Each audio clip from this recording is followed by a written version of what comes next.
butterflies. So this is going to be part 2 in regards to delving more into the downloads about shadow work and looking into your Black Moon Lilith in regards to shadow work, because I'm hearing her say that and I've been guilty of this myself.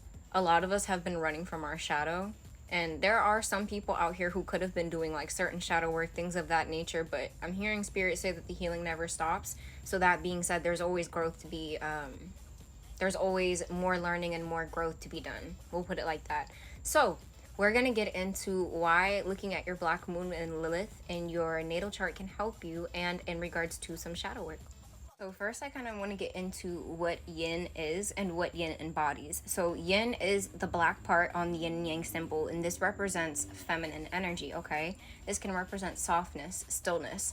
This represents the earth, okay? This can also represent, I'm hearing, retreat as well. It also embodies the air, like this energy of mysteriousness, along with the moon. The moon was heavily significant in regard to the yin energy.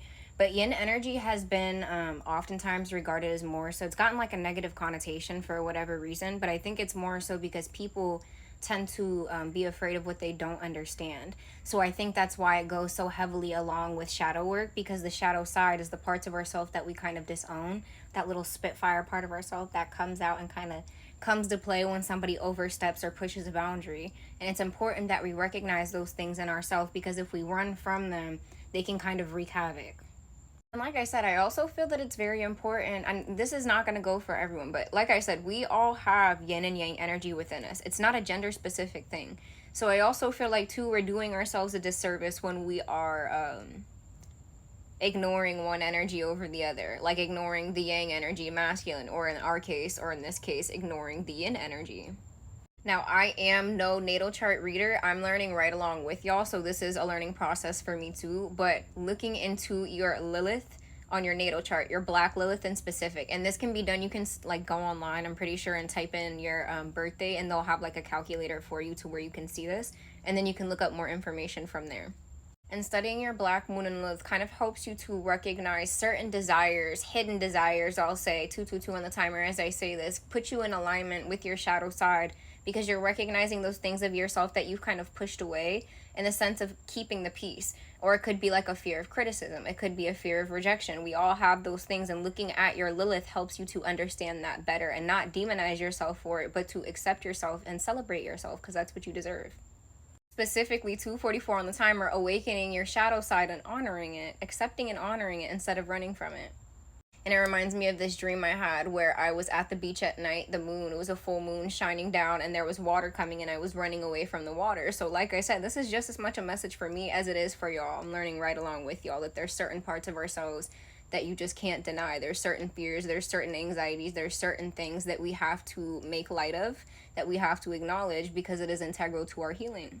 It's nothing to be ashamed of, and it is something that is so integral to our healing. And it's something also, it is important to note that it looks different for all of us, because I feel like some people hear the term shadow work and think about just writing something down in a journal and may be kind of intimidated by that aspect, but know that you can do shadow work in different ways. I know I myself have done this. I had a conversation 333 on the timer the other day with somebody about getting into their creativity in order to release, doing art, creating things to release, and that could be a form of shadow work. It's going to look different for us all, but it's just important that you get into it. And what is also important, I feel, is when you do your research on, you know, how your Black Moon and Lilith relates to you and your fears, you can also work better to combat those. Not only that, but it'll help you to be able to find a way, shadow work wise, that resonates for you, because writing something down in a journal might not be something that works for everybody. There's different methods and modalities of healing, just like there's different methods and modalities of learning. You know what I mean? Lilith helps us to find true self-authenticity, helps us to find empowerment, helps us to find self-authority, and most importantly, self-acceptance. People may not associate that with Lilith, but trust me, that's a big part of her lesson. And these fears, these shadows that we have pushed to the side, they are a part of us, and it's important that we honor and celebrate each and every single part, because it lies within every single one of us, okay? Love y'all, butterflies.